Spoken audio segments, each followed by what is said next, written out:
Okay, Exodus chapter 17, beginning in verse 1. Then all the congregation of the sons of Israel journeyed by stages from the wilderness of Sin, according to the command of the Lord, and camped at Rephidim. And there was no water for the people to drink. Therefore, the people quarreled with Moses and said, "Give us water that we may drink." And Moses said to them, "Why do you quarrel with me? Why do you test the Lord?" But the people thirsted there for water, and they grumbled against Moses and said, "Why now have you brought us up from Egypt to kill us and our children and our livestock with thirst?" So Moses cried out to the Lord, saying, "What shall I do to this people? A little more, and they will stone me." Then the Lord said to Moses, "Pass before the people and take with you some of the elders of Israel, and take in your hand your staff with which you struck the Nile, and go. Behold, I will stand before you there on the rock at Horeb, and you shall strike the rock, and water will come out of it, that the people may drink." And Moses did so in the sight of the elders of Israel. And he named the place Massah and Meribah because of the quarrel of the sons of Israel, and because they tested the Lord, saying, "Is the Lord among us or not?" Then Amalek came and fought against Israel at Rephidim. So Moses said to Joshua, "Choose men for us and go out, fight against Amalek. Tomorrow I will station myself on top of the hill with the staff of God in my hand." And Joshua did as Moses told him and fought against Amalek. And Moses, Aaron, and Hur went up to the top of the hill. So it came about when Moses held his hand up that Israel prevailed. And when he let his hand down, Amalek prevailed. But Moses' hands were heavy. Then they took a stone and put it under him, and he sat on it. And Aaron and Hur supported his hands, one on one side and one on the other. Thus the hands were steady until the sun set. So Joshua overwhelmed Amalek and his people with the edge of the sword. Then the Lord said to Moses, "Write this in a book as a memorial, and recite it to Joshua, that I will utterly blot out the memory of Amalek from under heaven." And Moses built an altar and named it, "The Lord is my banner." And he said, "The Lord has sworn, the Lord will have war against Amalek from generation to generation." Okay, so we're going to start in verse 8, Exodus 17:8. And the first thing I want us to look at is Amalek. So Amalek came and fought against Israel at Rephidim. And actually, just to get a timeline in our heads, of course there was Passover, and then it's traditionally taught, and we'll see another timeline mentioned in Exodus 19, but it's traditionally taught that from Passover until receiving the Ten Commandments, it was 50 days. So we're less than 2 months in the wilderness. We don't know exactly how long, but less than 2 months. And we'll see specifically in 19, but so just not much time. Okay, so Amalek comes out to fight against them. I want us to look at Amalek because this is so interesting. We're going to go back to Genesis chapter 36. I'm going to read verse 12.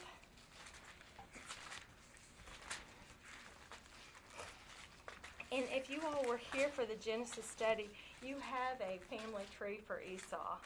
This is Esau's family tree. This is that chapter. So verse 12, "And Timnah was a concubine of Esau, Esau's son, Eliphaz, and she bore Amalek to Eliphaz. These are the sons of Esau's wife, Adah." So Esau, we're going to look at Esau's history too. But so Amalek is a grandson to Esau.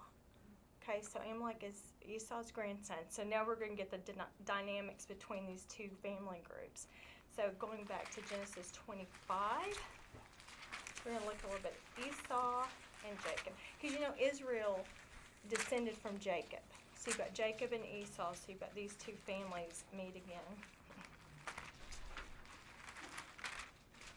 So in Genesis 25, beginning in verse 27, and I'll just read all. And when we were studying this, going through Genesis, these are some of the most heart-wrenching chapters and verses to read. So we'll pick up here in Genesis 25:27. The twins are born, Jacob and Esau. So when the boys grew up, Esau became a skillful hunter, a man of the field, but Jacob was a peaceful man living in tents. Now Isaac loved Esau because he had a taste for game, but Rebekah loved Jacob. And when Jacob had cooked stew, Esau came in from the field and he was famished. And Esau said to Jacob, "Please let me have a swallow of that red stuff there, for I am famished." Therefore his name was called Edom. But Jacob said, "First sell me your birthright." And Esau said, "Behold, I'm about to die, so what use then is the birthright to me?" And Jacob said, "First swear to me." So he swore to him and sold his birthright to Jacob. Then Jacob gave Esau bread and lentil stew, and he ate and drank and rose and went on his way. Thus Esau despised his birthright. So the boys were twins, but Esau was born first. So technically he's the firstborn. And the firstborn, this birthright that they're talking about, meant that the firstborn would get a double portion. So like Isaac's the dad, and so we'd actually divide his inheritance into three. And the oldest son would get 2 portions, and the youngest would get 1. And so Jacob Esau, when it says he despised his birthright, what he's saying is my birthright means nothing to me. He didn't see it as a blessing, and he just, he didn't even say, "I'll sell it to you for $1 million, or I'll sell it to for 1,000 head of cattle." It was worth a bowl of stew to him. It was worthless to him. So he despised his birthright. He was hungry. Yeah. He was a growing boy. Yeah. And that evidently was more important to him at that moment. Do we know how old they were when this happened? I don't know. No, I don't. They were older. We did They were learn men, that. not boys, No, right? they're not little boys. Yeah, they're men. That's what I thought. Old enough to know better. Yeah, and then, I wish I had my notes. I can't remember exactly, but when Jacob, we're going to look at chapter 27, they're like old men when we get to chapter 27. And this was just, so not only did Esau just sell the double portion, it would also mean when Isaac dies, he becomes the patriarch of the family. And so he just gave all that up for a bowl of soup. So it didn't mean anything to him to begin with. Was it really customary to sell a birthright like that? I mean, it seems like Dad would have a say in that. I don't ever No, it's remember. not customary to. In fact, you were not supposed to give up your birthright, and it was considered a very taboo thing in that culture to for any reason other than life or death kind of thing. You were not supposed to give up your birthright. I mean, that was it was considered a blessing. I mean, it was a very important part of your heritage. I don't know anyone who would want to sell their birth. Exactly. So Yeah. he's not grateful for what he has, but what about, his brother just kind of snatched it from him. I know, he that's kinda not cool almost either. stole it from yeah. him. Well, That's what is great. there's not a whole lot of arm twisting there. It's just He set him up. I mean, the whole thing, and Mom was involved. If you look at the family dynamics, Mom was involved in the whole triggering thing. yeah, that's the part we're getting ready to leave. But still, I mean, now, if you want to go back in time when the 2 boys were in the womb and they were wrestling, God said then the younger will serve the older. So it was already, and we'll see it in this next part. So, see, where do I want to start here? So we're in Genesis chapter 27, beginning in verse 36, and these were really hard to read. So Genesis 27:36, and then this is the part Kathleen was talking about. Then he said, and I'll set the setting after we read it. Then he said, Is he not rightly named to Jacob? For he has supplanted me these 2 times. He took away my birthright, and behold, now he has taken away my blessing. And he said, have you not reserved a blessing for me? So what's happened is, and I mean, none of this was on the up and up. Like, nothing was on the up and up. God had already said the younger would serve the older. Isaac loved Esau. Is that me?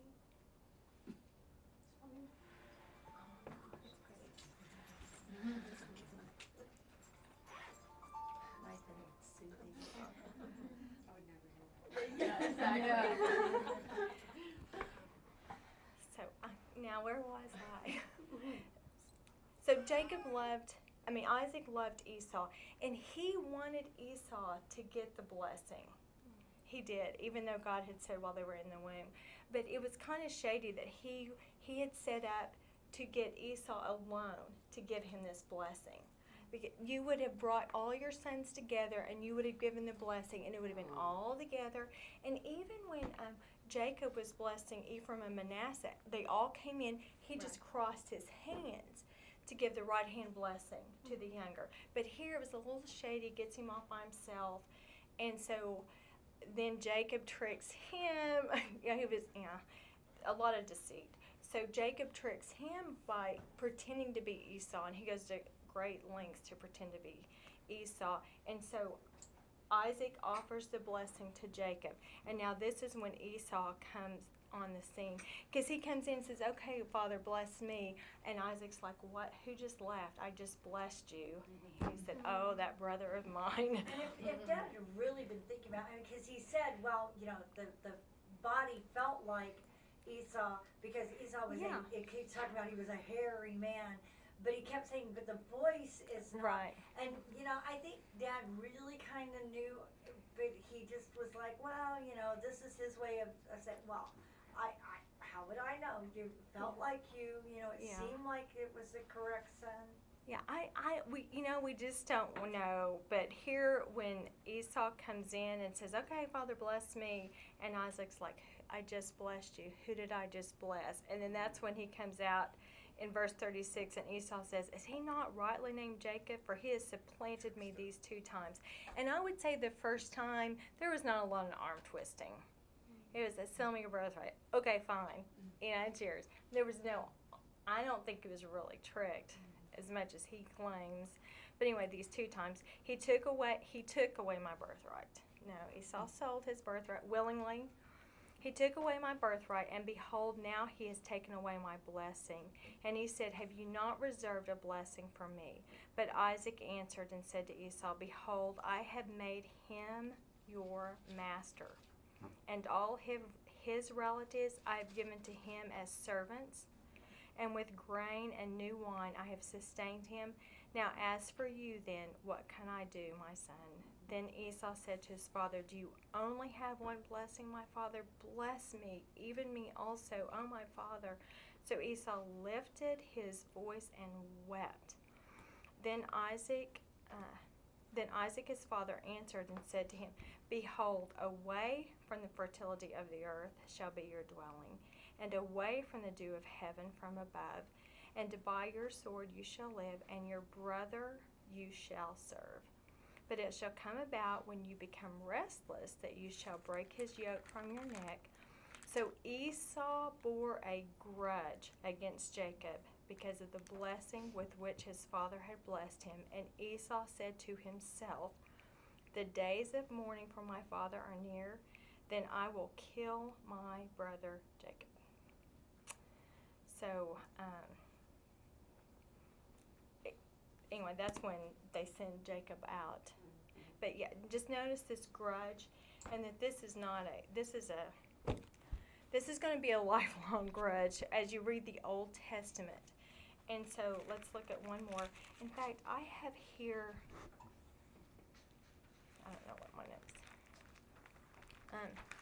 Okay, let's go back to 36 and look at that one more time.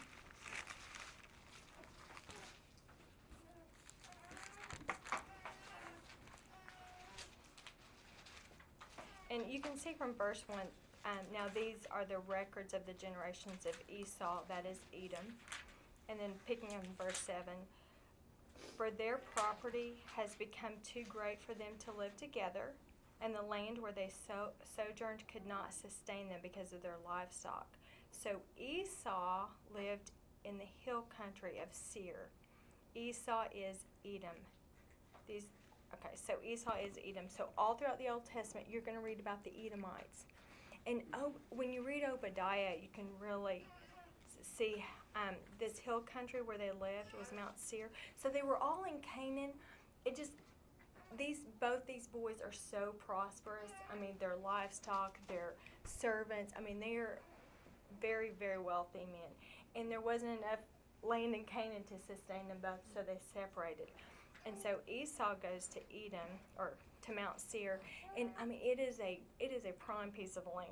It is, and like when you read Obadiah, it's just rich with natural resources. The way it's stationed, it's militarily very strategic and safe, and I mean, it's just a great land. And so that's where they settled. But you're going to see the Edomites throughout the Old Testament, and they are enemies of Israel. And then Amalek, so Amalek is an Edomite, but he's a tribe of Edomite. And independently, they become very powerful on their own, but then the Edomites are a huge, powerful, influential nation throughout all the Old Testament. But you see this, hatred, rivalry between these two people groups throughout the entire Old Testament. But this is the first time we see it in Exodus 17. So here, so back to Exodus 17, you've got this.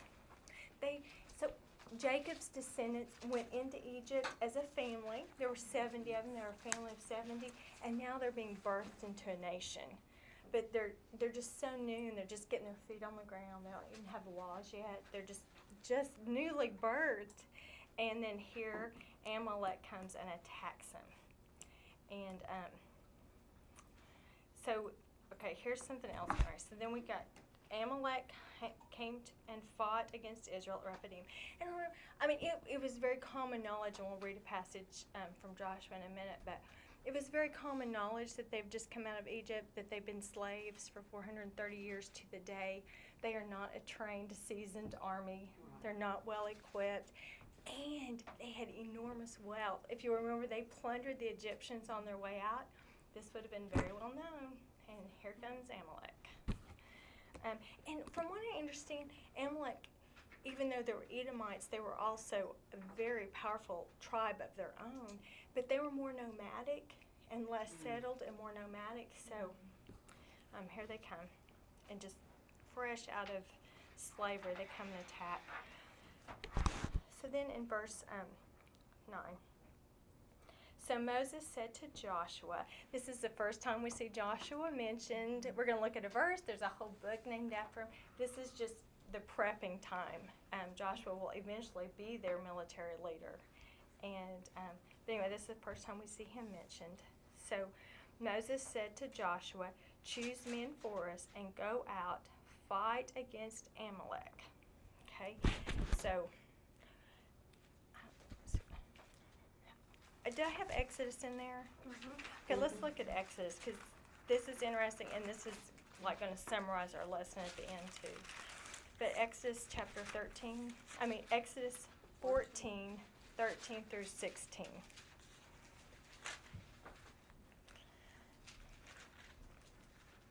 But Moses said to the people, do not fear. Stand by and see the salvation of the Lord, which he will accomplish for you today. For the Egyptians whom you have seen today, you will never see them again. The Lord will fight for you while you keep silent.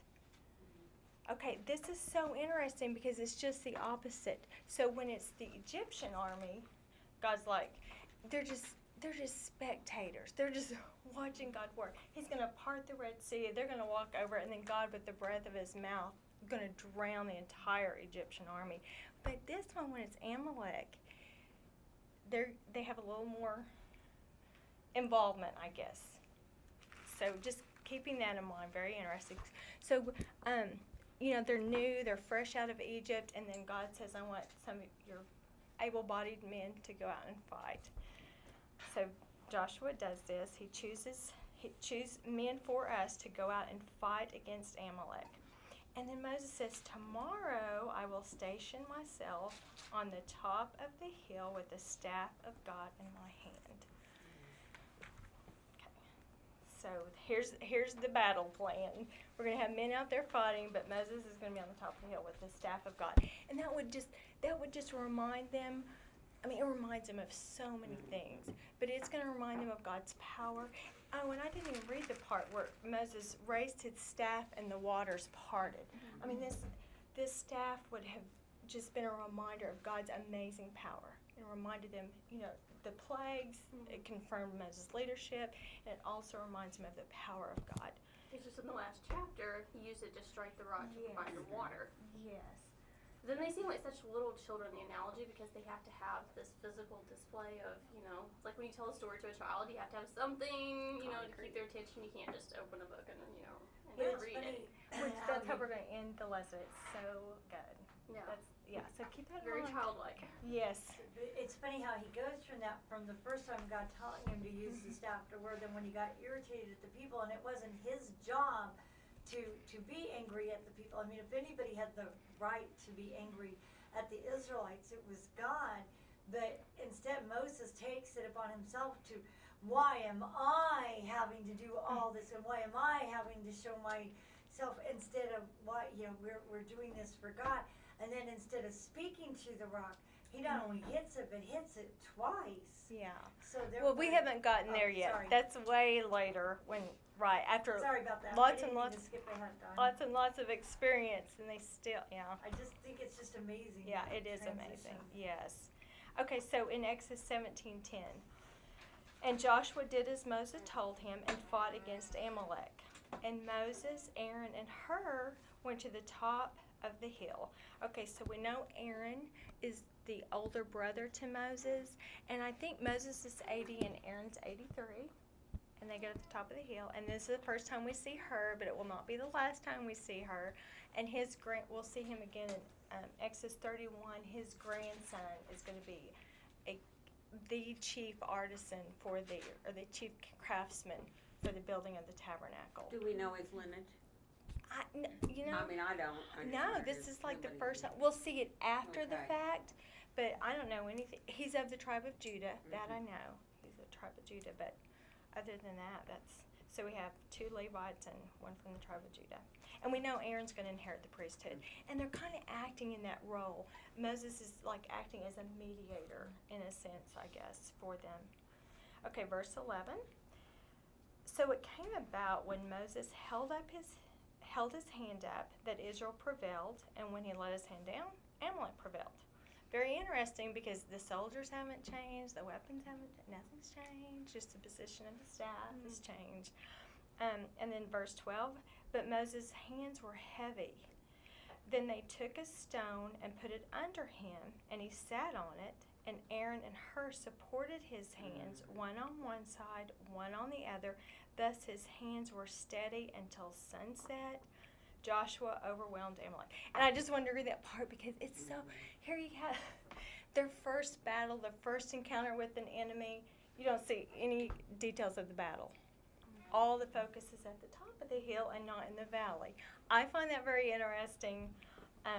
So all the focus is up top.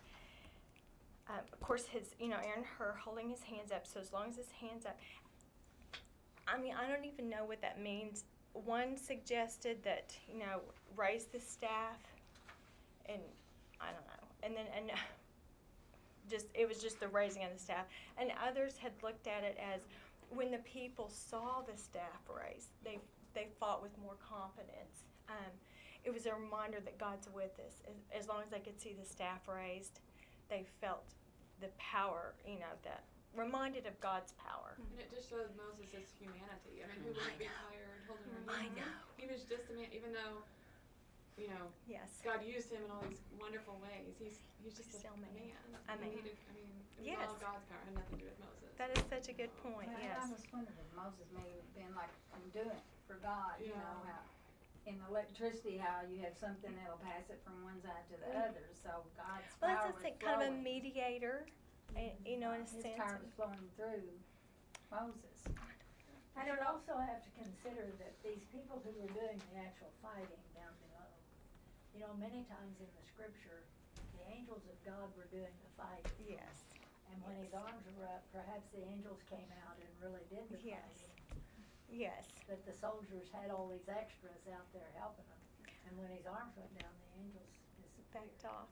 Well, I mean, that's what's so amazing about this. We just don't even know. I We mean, don't know. there were like the different colonies. They had all, different, different opinions about what was going on here. But isn't it interesting? We don't have any details about the battle. Like you don't even know. But so much of scripture is like that. Yes. Yes. I love the part that they hold his hands up. Yes.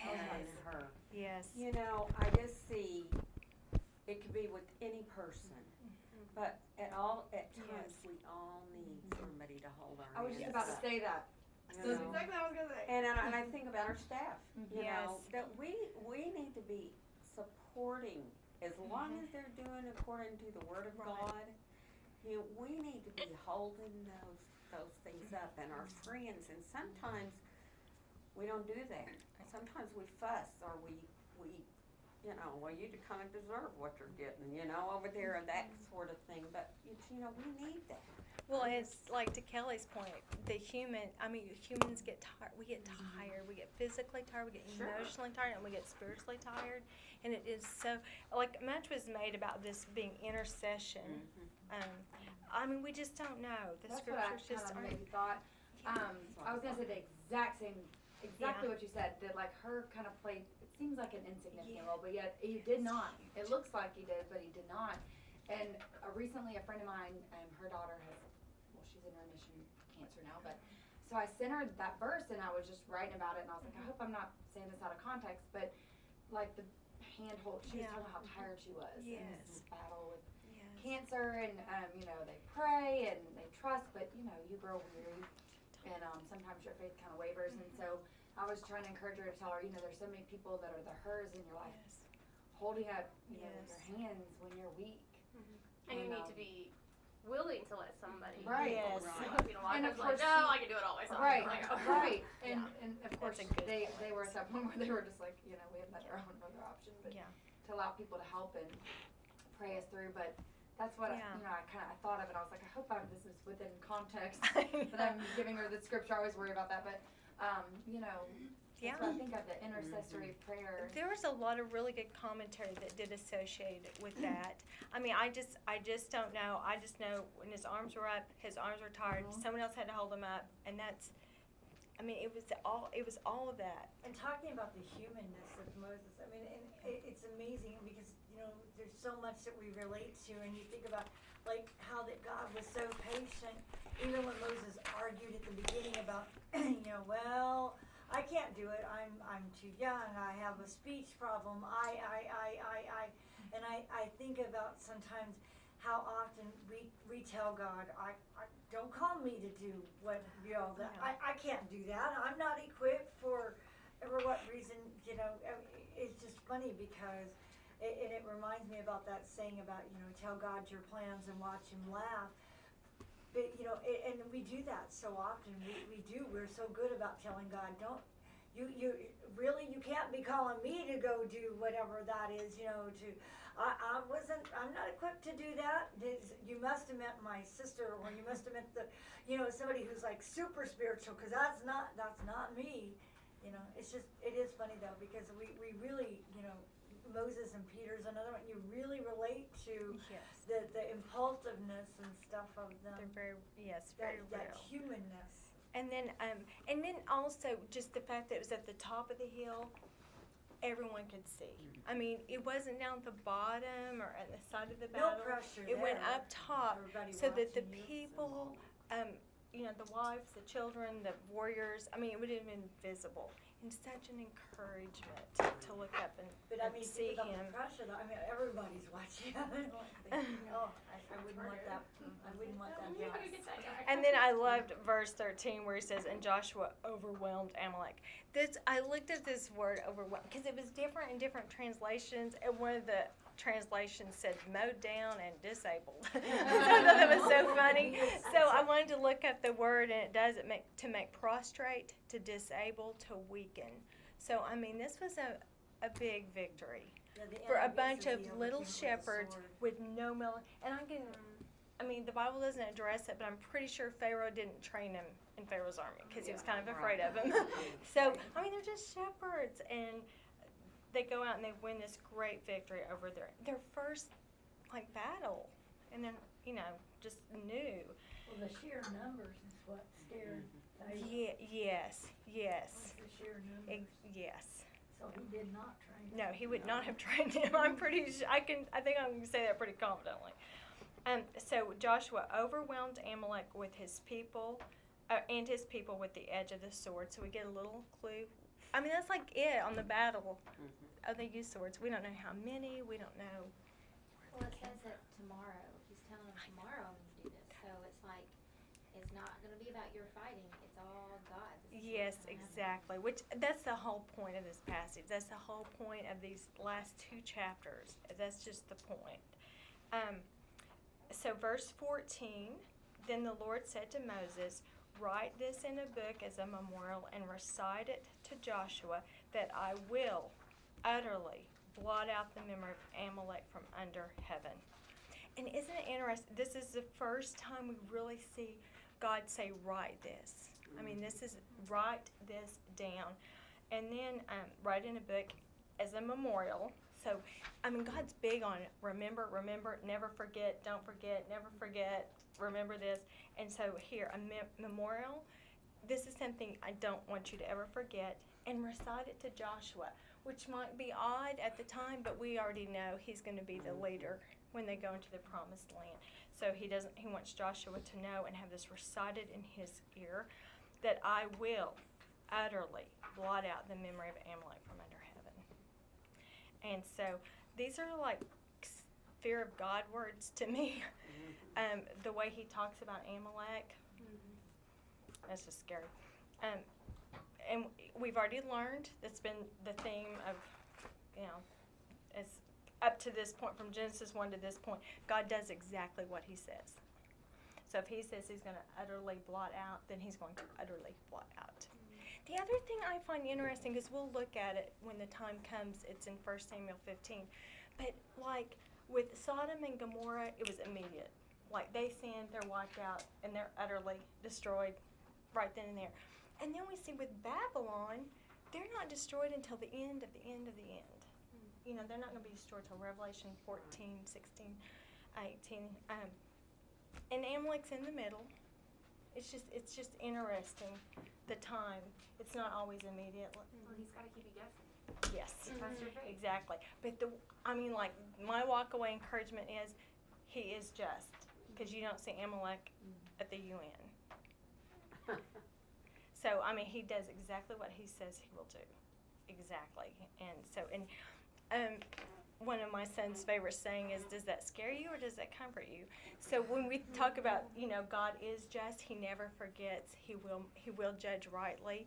It's a comfort to those of us who love him and know him, and it should instill fear of God, and it's not going to go well for those who don't. Okay, and then Exodus 15, 17, 15. And Moses built an altar and named it, "The Lord is my banner." And so this is what everyone's been saying. I had to learn. The Hebrew is Yahweh Nisi, Jehovah Nisi, or Yahweh Nisi, and Nisi just means to lift up, lifted. And so this banner was what military would use when they won a victory. And we think of it as the American flag, and it can be a flag. It can also be a pole with an orb on the top, a decorative piece on top. And so when 2 people groups would fight, whoever wins would go and take their. And so this took place in the wilderness, but if it takes place on someone's land, you would remove their standard or their standard or banner. You would remove theirs and put yours, and this means we won. This victory is ours. We won this battle. And so when Moses builds an altar, it's again a visual reminder of what God. He doesn't want his people to forget how faithful he is. So it's a reminder of what he's done. And then when he names it, the Lord is my banner, that means we won this battle today. It had nothing to do with our ability. It had nothing to do with our weaponry, our armor. It had everything to do with the victory is the Lord's. He won this battle on our behalf. And it was to be a visual reminder for the whole nation of Israel, which they're going to need it. And then in verse 16, another very scary verse. The Lord has sworn, the Lord will have war against Amalek from generation to generation. I can't think of scary words than the Lord will have war against you. Those are just scary words. Are there any current day descendants from Amalek, or have they all been wiped out at this point? We're going to see Saul didn't do what he was told to do, so they weren't all wiped out. But even what remained would be absorbed into another society, or, you just get absorbed in. Now, Sodom and Gomorrah, they were utterly destroyed. I mean, utterly. But I don't know about Amalek. It just says from generation to generation, so I wonder if we're still currently at war It's with... so interesting you say that. So one of the commentaries addressed that and said that that's to let us know, Amalek will be wiped out, but God will be at war against his enemies till till he comes, till the end of the end. He'll be at war with his enemies. And Israel, those who attack Israel. Okay. So any thoughts or questions, and then we're going to get into. I love to look at. And this one's not as thorough as last week, but I love to see how the Bible comments on these events after the fact, like looking back how the Bible comments on them. So we're going to look at Deuteronomy 25. And we've talked about this. Deuteronomy is Moses' farewell speech. It's a long speech. It's a very long speech.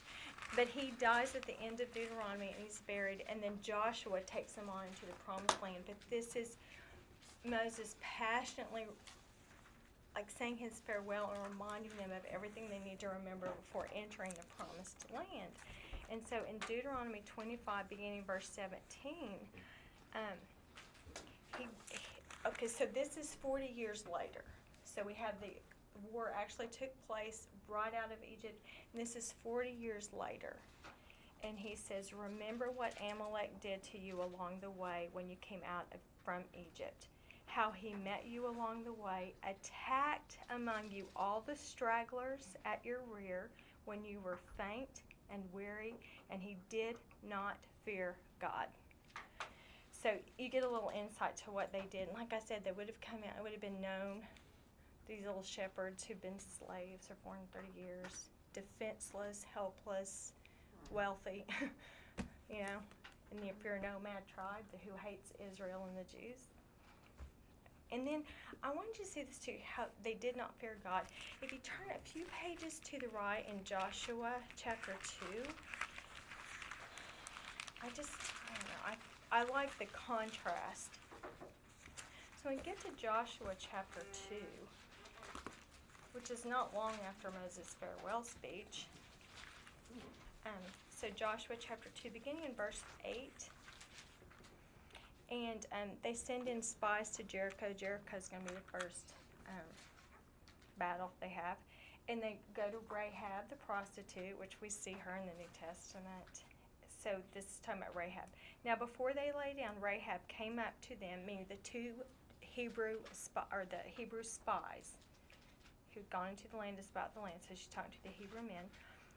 Came up to them on the roof and said to the men, I know that the Lord has given you the land, and that the terror of you has fallen on us, and that all the inhabitants of the land have melted away before you, for we have heard how the Lord dried up the water of the Red Sea before you when you came out of Egypt, and what you did to the two kings of the Amorites who were beyond the Jordan, to Sihon and Og, whom you utterly destroyed.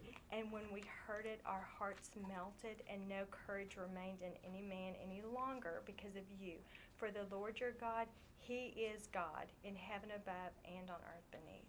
So Rahab makes this great confession of faith. But it's so interesting. 40 years later, she remembers the Red Sea dried up. All of Jericho remembers the Red Sea. Jericho is terrified because they know they're up against the true and living God. And they show such fear. And this is 40 years later, and here you have Amalek. They have no fear of God at all. They're not afraid to attack God's people. And they take them when they're vulnerable, which that's cowardly all by itself. But they take them when they're most vulnerable. And it's just such a contrast that they had no fear of God, and here Rahab has great fear of God. And we see Rahab right next to Abraham in the New Testament. Okay, and I'm just going to read Deuteronomy 25:19. Therefore it shall come about, and I love how the Lord also. Therefore it shall come about when the Lord your God has given you rest from all your surrounding enemies in the land which the Lord your God gives you as an inheritance to possess, you shall blot out the memory of Amalek from under heaven. You must not forget. So it's written, it's recited to Joshua. Here it's again, Moses is reminding them, do not forget, the day is coming. And he says here, when you will wipe out. So God's going to use the armies of Israel to wipe them out. He says, don't forget. And we know what Samuel does. But I love the way when we read these things in the Bible, they're so matter of fact. When the Lord your God has given you rest from all your enemies. I mean, it's not even an apologetic. It's just matter of fact. You will be in the land. You will have rest from your surrounding enemies. God will give you this inheritance. It's just so matter of fact. But he tells them, do not forget, the day is going to come when Amalek's going to be wiped off. Okay, so then we go to 1 Samuel chapter 15. And I think this is why God says, remember, don't forget. This is a memorial. Write it down, recite it, because he knows our flesh nature is just, I don't know. So when we get to 1 Samuel chapter 15, the time has come. And this is, actually we're going to see Saul anointed, the first king of Israel that God actually anointed as king over Israel. They're an established nation now. They have their land, and now they have their king. So 15:1, then Samuel said to Saul, the Lord sent me to anoint you as king over his people, over Israel. Now therefore listen to the words of the Lord. Thus says the Lord of hosts, I will punish Amalek for what he did to Israel, how he set himself against him on the way while he was coming up from Egypt. Now go and strike Amalek, utterly destroy all that he has, and do not spare him, but put to death both men and women, child and infant, ox and sheep, camel and donkey. So the time has come for them to be utterly destroyed. And God has said it so many times. Write it down, recite it to Joshua, in his farewell speech. Don't forget, never forget, this day is coming. And so the idea was so that when the time came, they would be so emboldened, and they would know this is God's time. We're going to have success in this. Let's go get him. He's been promising this for so long. And of course, Saul doesn't. And then we contend with straggling Amalekites. In fact, in the book of Esther, he spares the king, and you can go down and read in verse 8. He captured Agag, the king of the Amalekites, alive, so he doesn't kill Agag. And then later, when we get to the book of Esther, the bad guy in Esther who wants to destroy Israel, he's Haman the Agagite, a descendant of Agag. So, yeah, it's. But the whole point of saying it over and over is so that they would be so emboldened when the time came. This is the day God talked about it. He promised that we would have victory over the enemy. He didn't kill all the livestock either. No, he did not. He set himself in the place of God, and he determined what should. Yeah. You kind of gotta wonder if some of the issues that Israel's having today, if there's some Amalekites in there pushing some buttons and making some bad decisions. That's a good point. That would be so interesting to know if any of them descended. Jews because of the whole shebang thing with the Isaac and Ishmael. thing because of the Yes. fact of Abraham and Sarah not Yes. believing like wholeheartedly and trying to, of course, as we would never ever do, you know, and I say that tongue in cheek, you know, try and take things that are, oh, definitely, I'm just kidding, but as if we would never try to help God, you know, his plan Right. for our lives. If God Right. said something, you know, yeah, definitely tongue in cheek, we would never try to help God, like, you know, but, and that's part of the problem is that with you know, them having done that, and then you've got the Isaac Ishmael thing, you know, with the two clans, so to speak, still constantly, even after all these years, still fighting over the land and whom does it belong to rightfully, because both are descendants of Abraham. Yeah, and in fact, I think it was Psalm 83. I think even addresses all of that actually. It's just sad, I mean, and I do think how many times Yeah. I've tried to help God out with something only to find that, you know, if I just waited and Yes. but, you know, God's timing, Mhm. knowing that God's timing is obviously better than mine, and I just like, Well, and to me, it just says that obedience is obedience. Yes. You do not have to, because when it says kill the kids, you I know, know. I'm It's going, hard. okay, I don't really get this, you know, but that's not for me to get. Mm-mm. You know, we have to believe God and be obedient to what he tells us Yes. when we don't have a clue and it makes absolutely no I sense know, but to us. his way is always so I know. right. And you can His ways see are it not later our ways, on, but you know, Yes. at this his point, thoughts are not our you know, thoughts. just me, you know, Yeah. I'm sitting here and I think, oh my goodness. But notice it's not the women and children he spared. It's the Yeah. king, it's That's the choice true. livestock. Yes. Yeah. But you know, it's just, you know, we don't know. We're not, No, we are not God. that's right. We're Which just is why it says his ways are not our ways and his thoughts are not our thoughts. exactly. And we are not to lean on our own understanding. Exactly, because it just That's not But it's so hard because, you know, and I think it's just because we don't see, which is a good thing actually, because then we don't have to have the faith and the trust, but because we don't see around that bend, we don't know what the whole big picture really is, but we want so badly to know what it is, and so because of that, we're always jumping the gun, we want to know, we gotta try to figure out, it's that humanness that we were talking about of wanting to know what's gonna happen, what's on the next verse. so. Let's we're gonna. I mean, I know we go to Deuteronomy 8 every week. It is such a good chapter, but I think it really ties in the last three chapters, like Exodus 16 and 17, all of our lessons. I think it's really gonna wrap it up and just some great truths in here. It's so good. So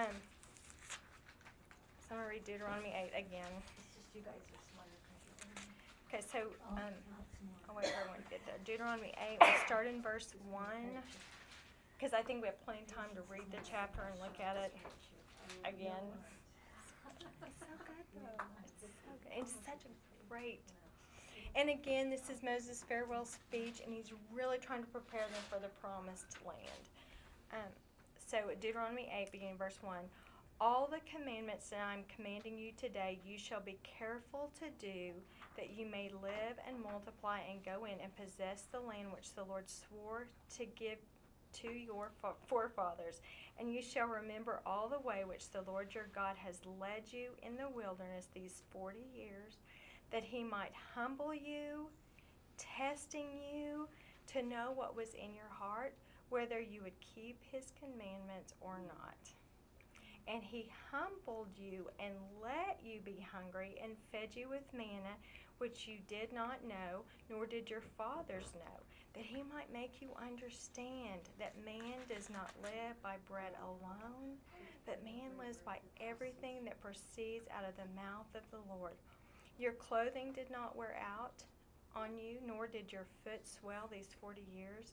Thus you are to know in your heart that the Lord your God was disciplining you, just as a man disciplines his son.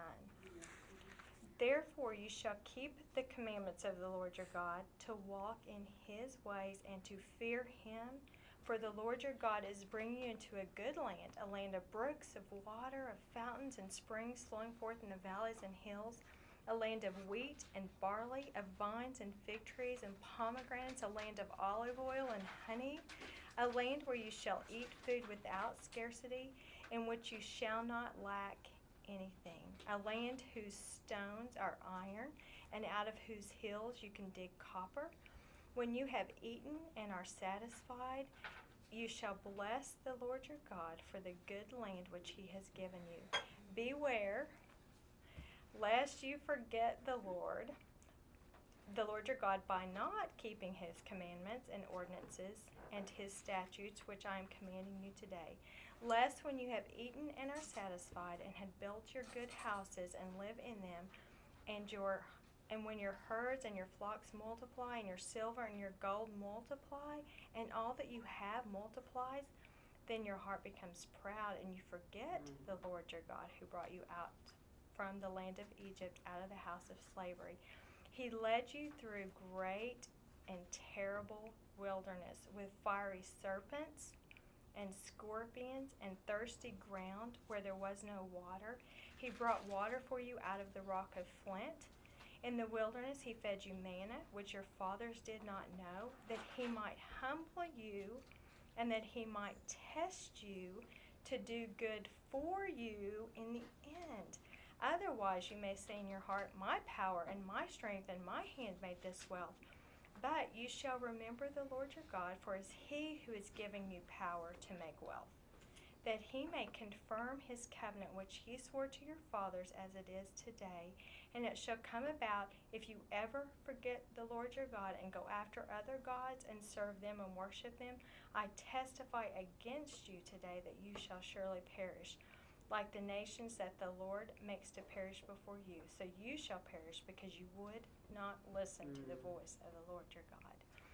And so we know that the Lord's leading them through the wilderness with this cloud, this visual cloud that everyone can see. He's leading them through the wilderness. They can see him. It's cloud by day, fire by night, everywhere of his presence. And yet he's the one leading, and he led them to an area where there was no water. He led them to an area. And we talked about, even if the land was fertile, which it was not, they still didn't have time to plow the ground, plant the seed, let it grow, and then have enough crop to feed all these people. So he brought them out there to humble them and to teach them that man does not live by bread alone, but every word that proceeds from the mouth of the Lord. And what that means is all we have, humility is depending on his word. It's recognizing our need for him, our dependence on him. And so when there's no food and there's no hope of finding food, it's just hopeless for them, for their children, for their livestock. It's just hopeless. Then he says, remember his promise. He promised to bring them out of Egypt into the land of promise. And so their hope is that he can do what he says he would do. The hope is in his word and his promise. And so he's humbling them, teaching them to rely on him. And then I know, and he didn't do it to harm him. He says down there in verse 16, I humbled you and tested you for your good. So now the hope is, and tying all this together, if you come to an area where there's no food and there's no hope of food, no worries. I can make manna come from heaven. You don't have to worry about, I'll take care of you. If you come to a place there's no water and you're just so thirsty, no worry. I can make water come from a rock. He's demonstrating his goodness, his sovereignty. It's just not a problem. If there's no water, no problem. I can make water come from a rock. You don't have to see a spring. It's okay.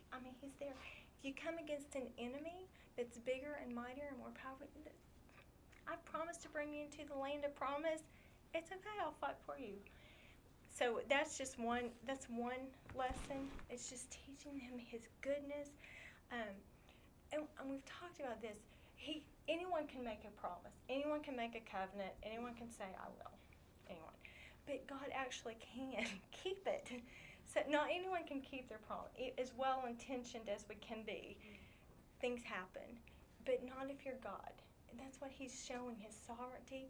He's wanting us to know, you and I today, he wants us to know how trustworthy he is, that if he said it, we don't have to worry about the details, he's going to do it, and the circumstances don't matter.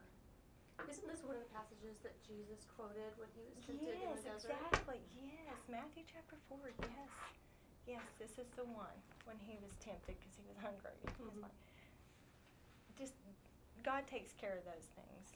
He's good. Just I want you to see his goodness and he is able. Not only does it make covenants, he's able to keep them. Okay, so yeah, that's good. And then and just all of this is for their good, not to hurt them, not to scare them, not to see how far can I push you. He's demonstrating his goodness. And so when we saw them come, of course, I think when they came out of Egypt too, and he fought for them. I mean, he did all the fighting, and they were just spectators, jaw on the ground watching this amazing God work. And so I think in one sense that pictures our salvation. Like we're so helpless to deliver ourselves from sin and death. We're so helpless to give ourselves life spiritually. If we're spiritually dead, we're helpless. So he does that. But then you see them fighting this. So the next time there's a battle, they're fighting. They've got weapons and they're fighting. But you've got Moses, and you've got this visual reminder. It's not about your power and your strength. If he's got it up, down. It's just a visual reminder. It's not about your ability. And then when we get to the promised land, there's no more visuals. I mean, there are no visuals. And it's all fighting, and all the scenery is what's taking place on the battlefield. It's still God fighting. It's still God winning. It's just they don't have the visuals. And so it's learning to walk by faith and not by sight. It's learning to trust what his word says, even when your circumstances look so contrary.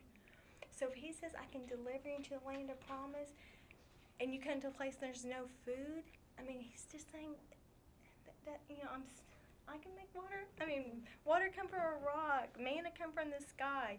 You just don't have to worry. He's able to do what he promised. And so as we mature spiritually, we're going to learn to walk more and more based on what does his word say, just clinging to his promise and not our circumstances. Okay. Does anyone else have any? I'm thankful God always keeps his promises. And, I mean, he doesn't just keep them. He's so sovereign, and there's no circumstance that can thwart his. It's not like, oh, and like, yikes, what now? These poor souls are, poor Israel, they can't do it. It just doesn't even matter. It's him, it's his strength, it's his victory. And he's so good. So it's his sovereignty and his goodness. And if we can never forget that, it just helps so much. If you can just know that he's sovereign and he's good and there's no circumstance that can thwart his promises.